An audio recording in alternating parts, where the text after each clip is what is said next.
Bob Bouvier is a risk management consultant in risk and compliance for CUNA Mutual Group. In his role, he assists credit unions in identifying areas of risk in their operations and recommends appropriate controls to reduce loss exposure. Bob joined the field operations of CUNA Mutual Group in 1990 as a service specialist. He transferred to the credit union protection risk management in 1994. Bob earned a bachelor's degree in business administration from Fitchburg State University.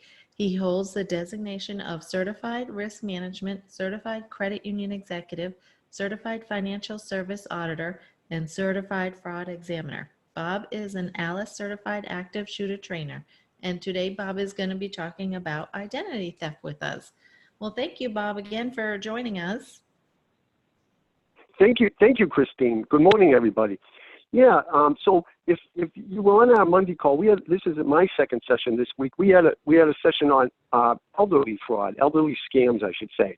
And with any scams and identity theft sort of go together, because the ultimate result or the intent of a scam is to steal somebody's identity, take somebody's identity over.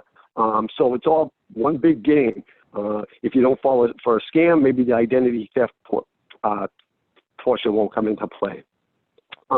There's, some of the ID theft related fraud type of scams are new account fraud, loan fraud, call center fraud, and of course account takeover. Now, on Monday we talked about some, there's been elderly scams around for a very long time, but we talked about some COVID-19 related elderly scams on Monday. And so now we're going to talk on some other COVID-19 scams that really address the taking over of accounts, which is really what all scams are for. We of course have the fake websites where thieves creating fake websites to collect your personal information under the guise of providing you with important coronavirus updates. They might set up a donation or an investment site for victims to deposit money, send money, that type of thing. And of course, it's all together, account information, credit card information, bank account information, so then they can take your account over. Some vendors are promoting the sale of protective face masks, sanitizing test kits, and other high-demand items, often collecting payment information and credit card information, of course, without shipping any information once you send the payment information. There's also phishing and vishing scams related to coronavirus. You might be getting coronavirus updates, emails, or texts, and of course they want you to click on a link embedded in that email, open up an attachment embedded in that email so some malware can be spread, again, to take over the account and do some identity theft, perpetrating to be whoever's account they took over. Other COVID-19 related scams include spoofed government and health organization communications, disguising themselves as, some of the scammers are disguising themselves as WHO, the World Health Organization, or the FTC, and of course they're promoting their site. We have a safe site, so you come to our safe site, and we'll get you all the safety tips. And of course they need some personal information to set up a user account. So why should a government organization be requiring you to set up a user account so you can view safety tips? That should be provided without having to have an account. So again, sometimes common sense isn't always relied upon, but not everybody falls for these schemes. As I mentioned on Monday, all the fraudster needs is a few people to fall for a scam. Of the many people they send an email to, all they need is 1 or 2 responses, and that's a very beneficial day for them. For the number of calls they place, all they need is 1 or 2 people to fall for the scam. And again, that's a very beneficial day for them. Another scam to gather information to promote identity theft or as part of the identity theft process is miracle cures of vaccines, promoting vaccines, pills, potions, lotions, lozenges, anything. And of course, currently, as we all know, there are no vaccines, there's no medicine, no pills you can take to cure COVID-19 or prevent COVID-19. Now, one scam for identity theft is which we didn't mention on Monday because it's fake job postings. And again, it was an elderly-centric call the other day, so they wouldn't be looking for jobs. But it's really about getting a job, and after you apply for the job, the fake nonprofit organization will ask the job seeker to process donations made to a charity into their own account and then to transfer the money into another account, of course, and all before the bank can alert the individual of the fraudulent check and deposit. So, of course, again, it's another fraudulent scam. Yeah, Now, Bob, I'm sorry. Yeah. I always question, when you you see all these people looking for charities and to donate, how can we figure out if it is a reputable one or if it's somebody that's Yeah. just scamming us? Yeah. What I would do is I would search for the charity on my own. I would do a Google search, World Health Organization. That will come up with the appropriate site. I would look for contact information. I would verify with the actual charity. Or if it's something I never heard of, I would certainly do some type of search. And if I cannot find any information on them, Christine, I would certainly not donate to them. Right. Thank you. Oh, you're absolutely welcome. Now, getting back to some of the, I mentioned new account, loan fraud, call center fraud, account takeover. So new account fraud, and this happens a lot with online accounts that are being opened online, because when opening a new account, you want to make sure you're getting the member identification, and it's very hard, especially online, to get proper identification. Many credit unions have experienced success in preventing fraudulent accounts from being opened by using a skip tracing solution to screen high-risk accounts. And of course, they don't want to open up an account, just open up an account and not do anything with it. Of course, the intent is to start utilizing the services in a fraudulent manner. Many times after an account has been fraudulently opened, the members or the fraudsters will apply for a loan. They'll open an account. Usually it'll be online, and they'll immediately apply for a loan, including, and most often, unsecured loans, credit cards, and vehicle loans. These losses are increasing, and so loan staff has to who process loan applications should be trained on how to spot fraudulent applications. They should certainly scrutinize credit reports to identify red flags that could signal possible identity theft. I had a situation with a credit union where the name of the credit union was basically the sponsor. So I'm going to use the example of the ABC Credit Union. So probably in their name it said ABC Credit Union, and they received a bunch of applications. The accounts had been recently opened, and they have received a bunch of credit card applications with an address in the Bronx, and the Bronx was not near where this company was located.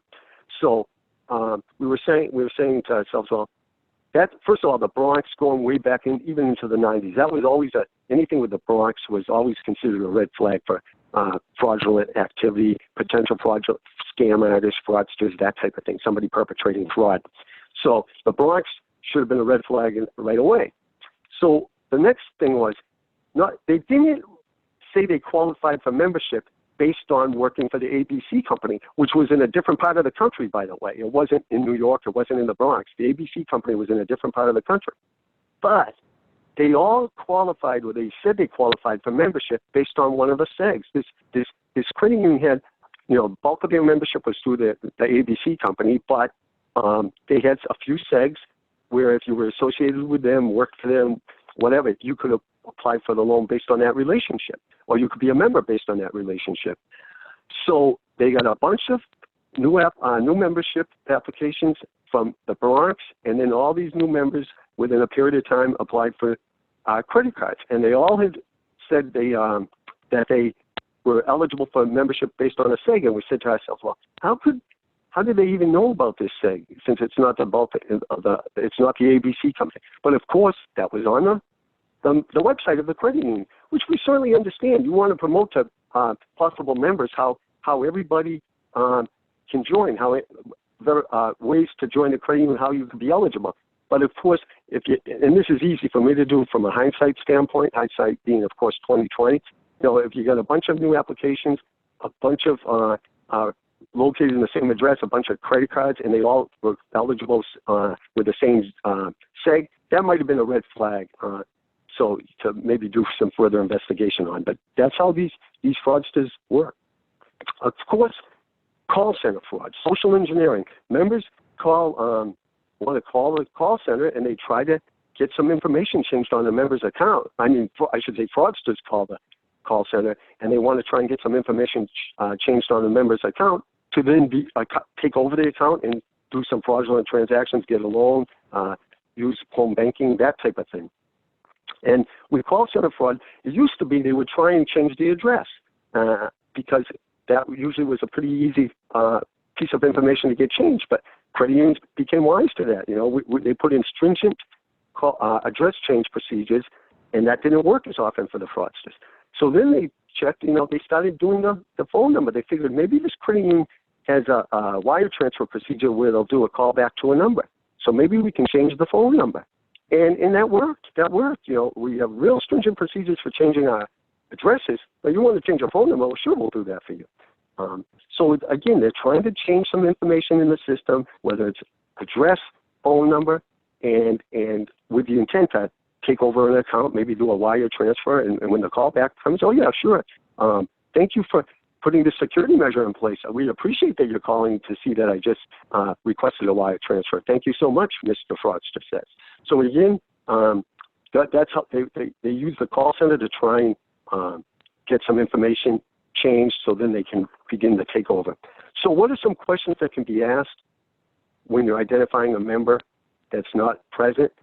Hopefully we've gotten away from the date of birth, social security number. That's been pretty much publicized as not being very private any longer.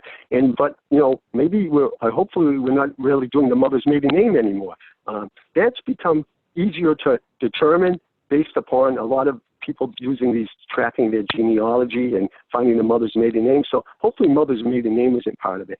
So what are some out of the wallet questions you could be asking people that are calling you over the phone to identify them?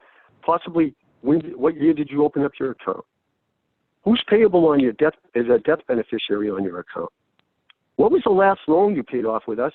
The approximate date and what type of collateral was used?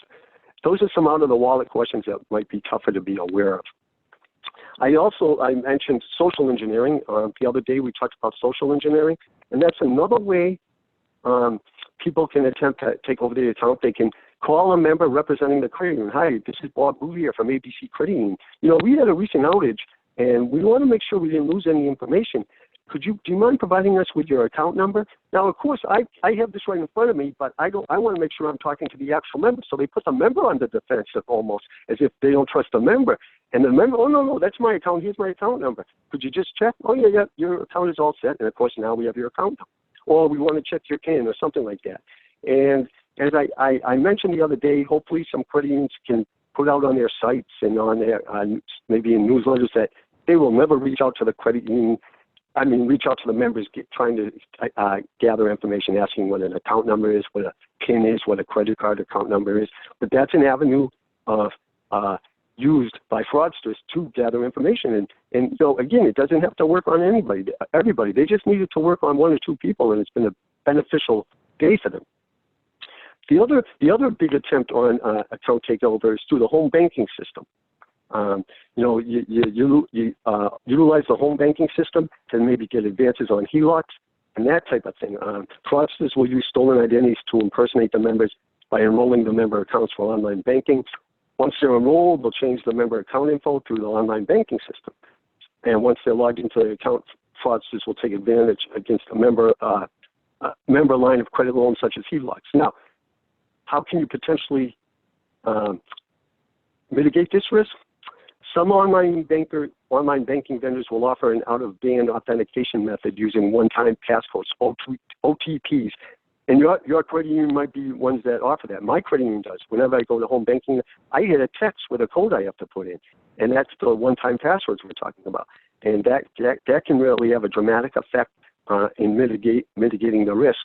And again, that's assuming you didn't recently change the telephone number and that type of thing. Some will confirm online banking enrollments by sending a letter to members providing the address had not been changed within the last 60 days.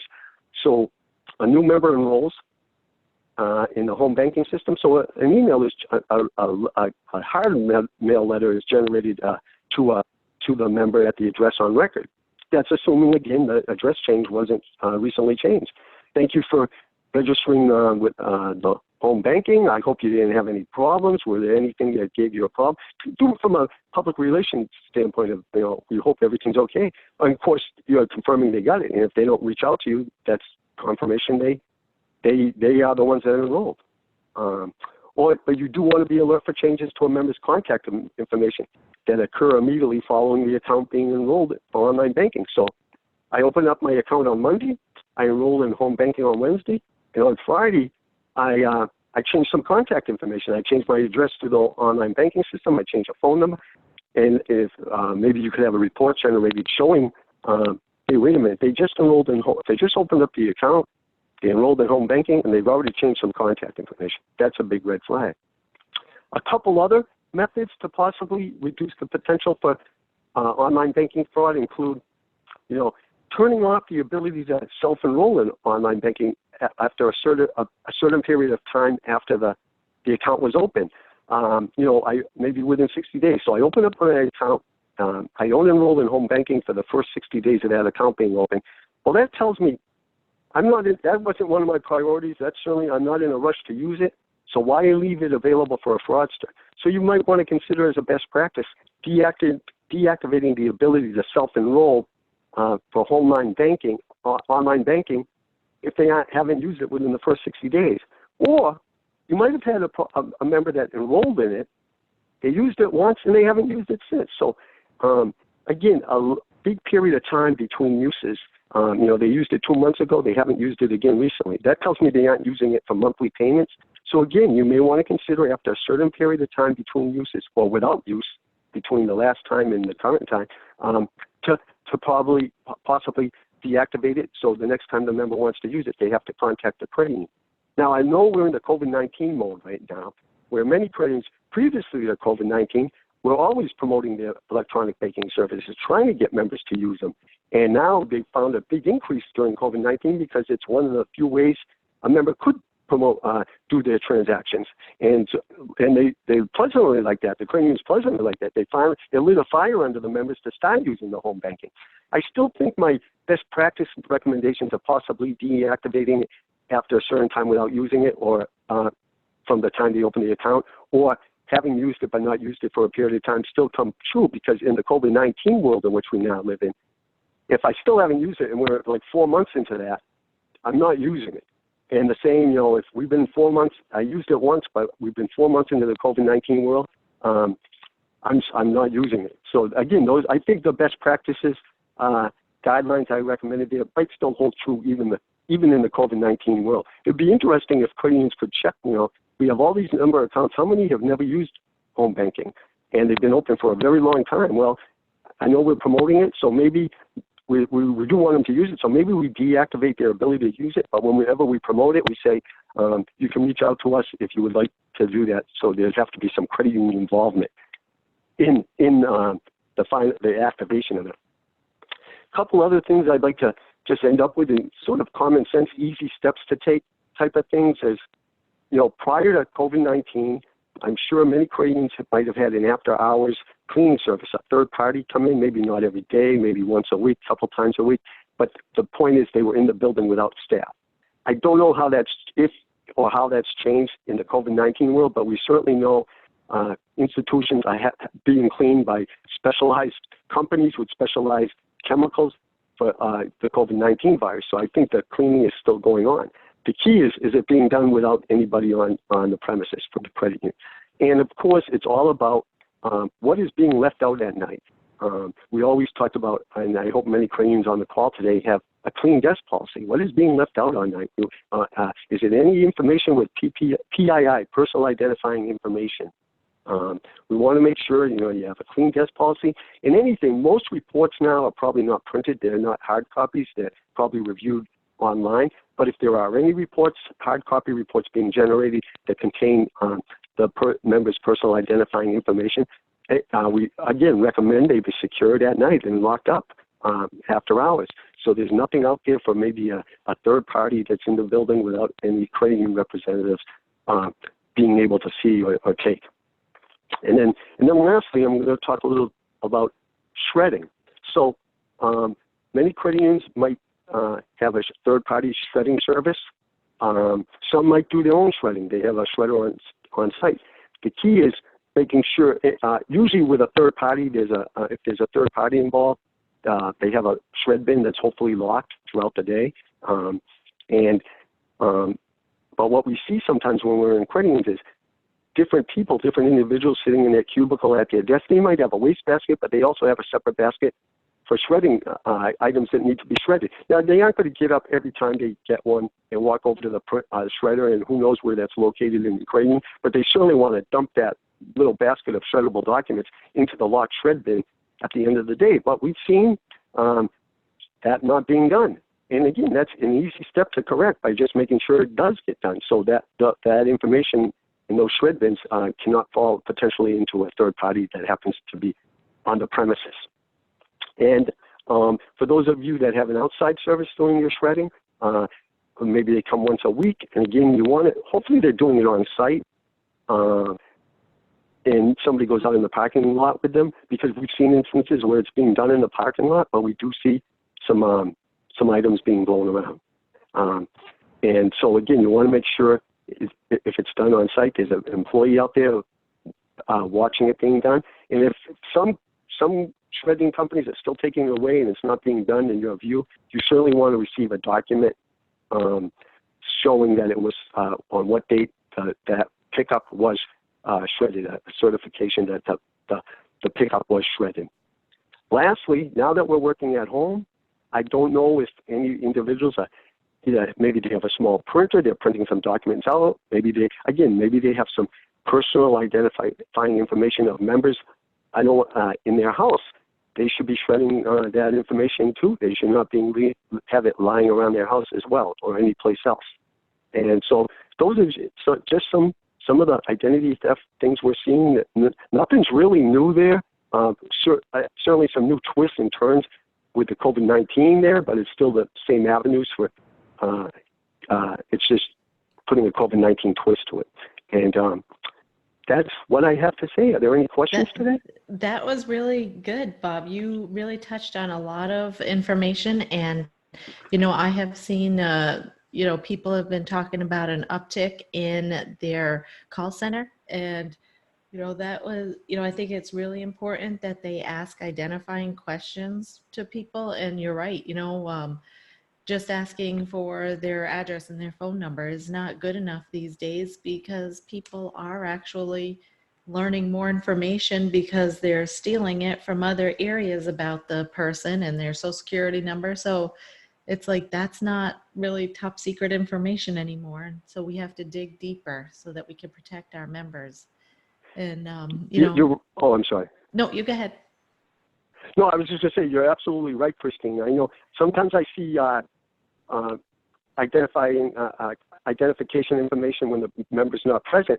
They say must ask 3 of the 5 or 4 of the 5, but still social, date of birth, and mother's maiden name are 3 of the options out of the 4 or 5. And maybe there's a tendency to just ask the easy one. So we always make sure, you're hoping you're at least getting one of the out of the wallet questions there when that's being done.